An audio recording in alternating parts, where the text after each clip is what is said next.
The Switch 2 doesn't have its big Zelda game just yet, but while we're waiting for the next game that will blow our minds, we've received this, Hyrule Warriors Age of Imprisonment. And honestly, this is pretty great. Zelda Breath of the Wild and Tears of the Kingdom are two of my favorite games of all time.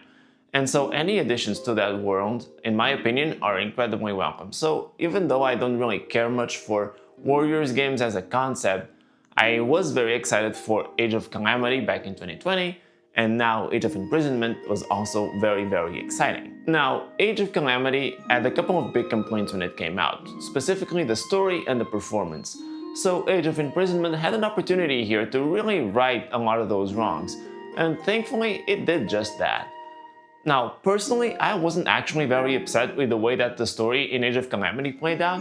I know people weren't happy about the fact that they introduced time travel as a way to make the Calamity War have a good ending, which wasn't really what happened in the lead up to Breath of the Wild. But I do get why they did it, because people, I believe, are usually more drawn to happy endings. No one really likes a story that ends bad for the protagonists, so I can kind of understand why the developers were looking at their options and kind of wanted that story to have a good ending, and so they added a twist that made it end in a good way. That being said, I do get why people are upset, and thankfully, Age of Imprisonment fixes a lot of those issues, and it is actually a fantastic story that's being told here. You get to see a lot of these elements and landmark events that happen in Tears of the Kingdom that are talked about in Tears of the Kingdom, and now you get to live through them, and you get to see them through the eyes of these characters that actually matter in this story. You know, it's not just flashbacks, it's not just memories of things that happen. You're actually living through those events and seeing them happen in real time to these characters. So there's a lot more weight behind all of it. So it feels a lot more special. At this point, I should mention there's going to be a small spoiler here for Tears of the Kingdom. So if you don't want to see that, just skip ahead a few seconds to the time on screen. Got it? Good. So a notable event here that I would refer to is the death of Queen Sonia. So, you know, in Tears of the Kingdom, you get to see the cutscene. You see this happening at that, you know, in the flashback scene. But, you know, in Age of Imprisonment, you get to see that event, but you actually get to know Queen Sonia beforehand. She's a main protagonist of the story. You kind of know exactly what's building up to the event of of her being killed by Ganondorf. So like it just there's a different sense of depth to the story and the characters when you get to see everything that led up to that moment. And it's like the moment itself is like play by play exactly what happens in Tears of the Kingdom, but what leads up to it just gives it a lot more weight, and it just makes you feel a lot more emotional about it.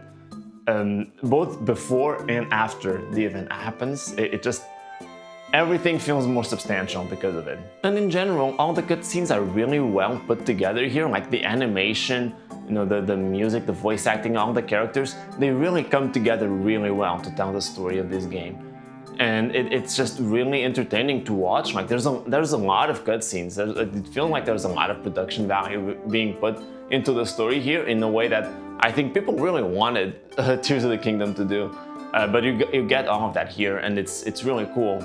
And when you get to see a moment that was told in Tears of the Kingdom, there's like this big oh moment, you know, like because you now understand what was leading up to it, and it just makes you see that event in a whole different way. So like I think it's really cool the way that the story is told, because these throwbacks to things you saw in Tears of the Kingdom, they're very frequent, but they're placed much more consistently in the timeline. So it just everything makes so much more sense, and it makes the story really engaging, especially if you've already played Tears of the Kingdom. I do think it makes it make more sense to have played Tears of the Kingdom first, because it gives this experience of seeing the context behind those scenes a different and special meaning, which I think is really cool. And even though the story in Age of Imprisonment is canonical to Tears of the Kingdom, these events tie directly to that story, there are still new plot elements that you wouldn't even consider or expect in this story. Like in the trailers, we saw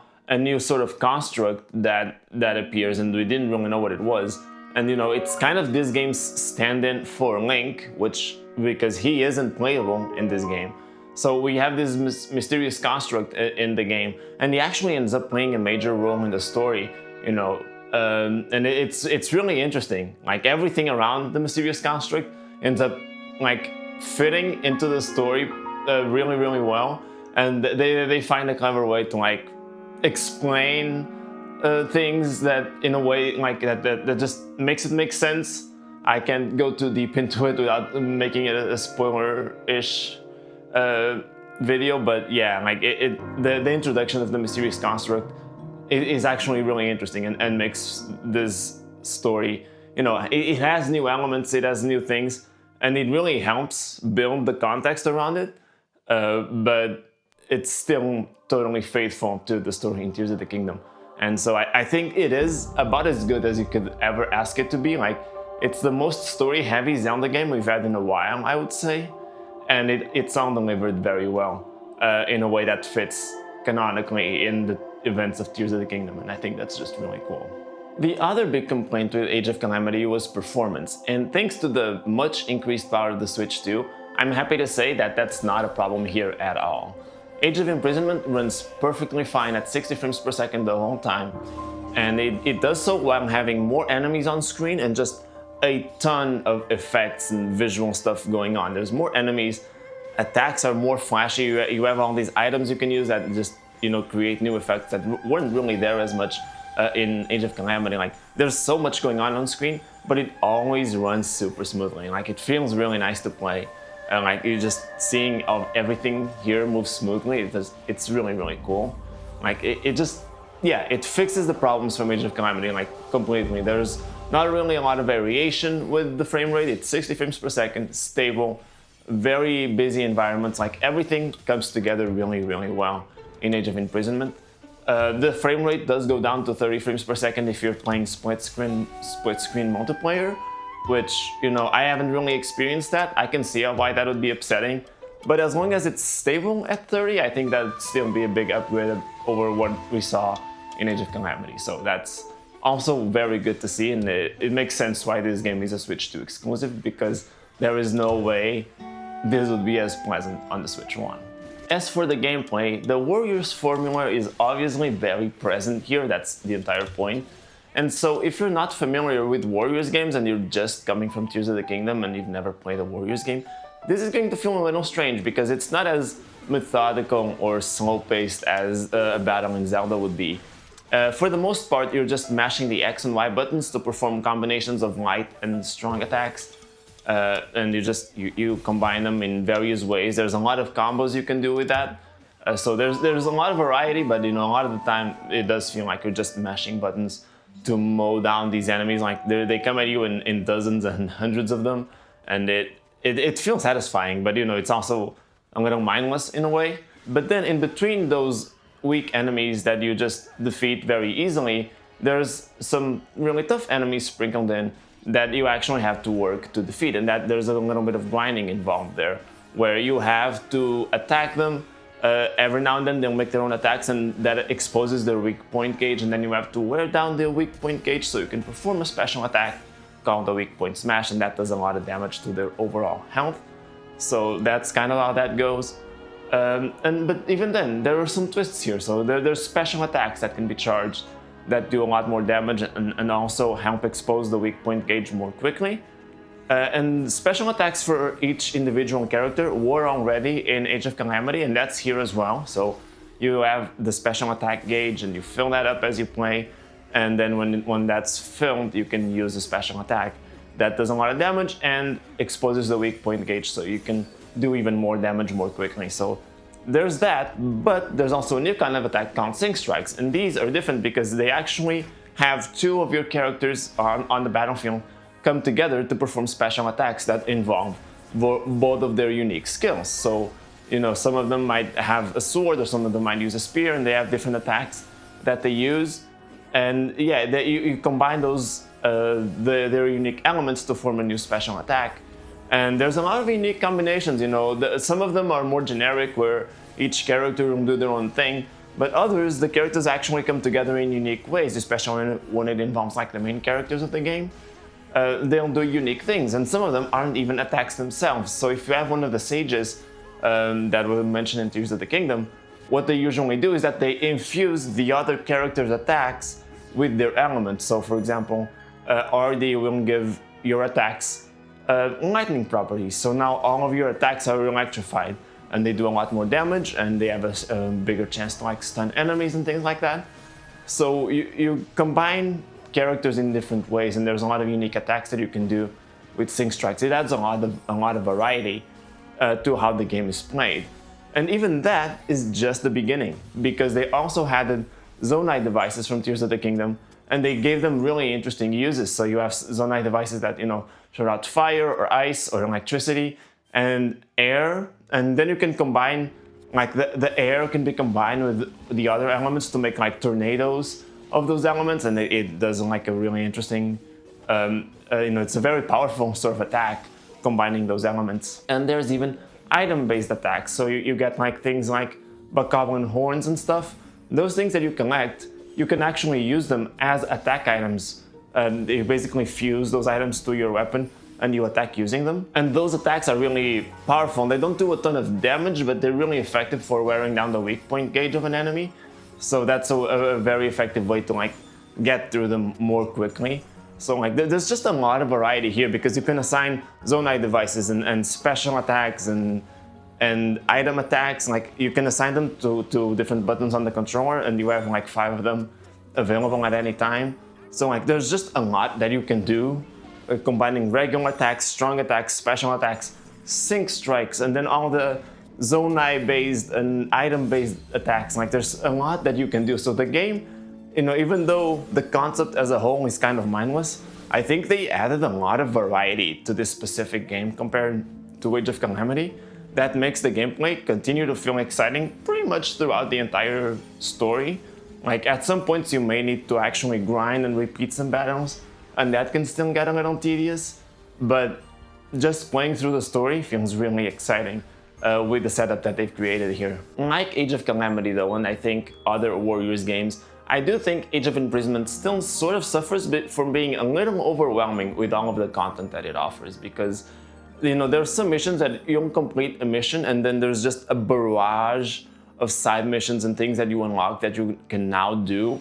And it's just like having more content can be a good thing and often is a good thing. But I actually think the gameplay loop of Warriors games, even though they did add a lot of variety here, this gameplay loop just doesn't really lend itself well to having all of this content, all of these missions that you have to do, because it can feel really grindy really quickly. So I think that is a bit of a problem with this game.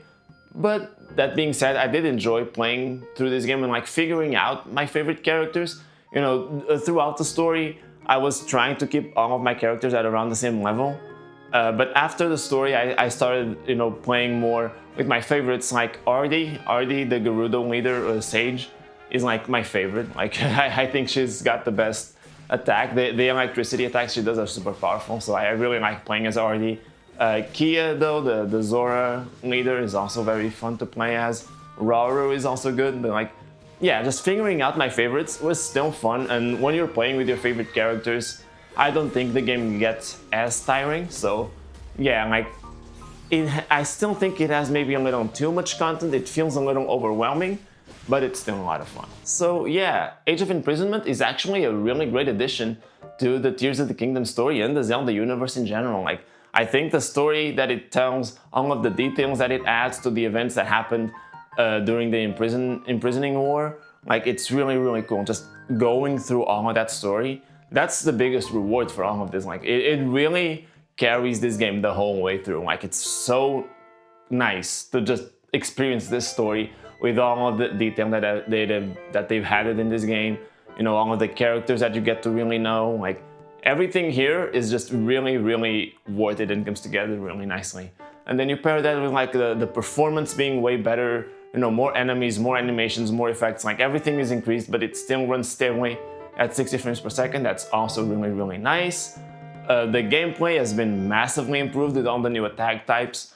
You know, it just adds a lot of variety, so that's also very cool. Like, everything here just really comes together very nicely. So like, even though Warriors games as a concept are not something I adore that much, I think they made so many improvements here, and the story makes this experience totally worth it. So if you've been on the fence about it, I absolutely do recommend Hyrule Warriors Age of Imprisonment. It's just a really fun game, fantastic story to go through, so comes highly recommended from me. And yeah, if you haven't played the rest of like the Breath of the Wild, Tears of the Kingdom timeline, I still recommend those. But yeah, Age of Imprisonment is definitely a big leap forward from Age of Calamity, so they're just high marks all around. That being said, that's pretty much it. Thank you so much for watching, and I'll see you next time. Bye. Hey, quick note, I'm sorry this took so long. I took like a month to make this video. I'm a little late. I got injured and I couldn't really record, so there you go. I still do want to talk about Kirby Air Riders, which I've played a good bit, and now I'm playing Metroid Prime 4. I'm actually streaming that tonight, so if you'd like to watch that, please join me. But I do want to make videos about those games too, so again, thank you for your patience, thank you for watching, and I'll see you next time. Bye.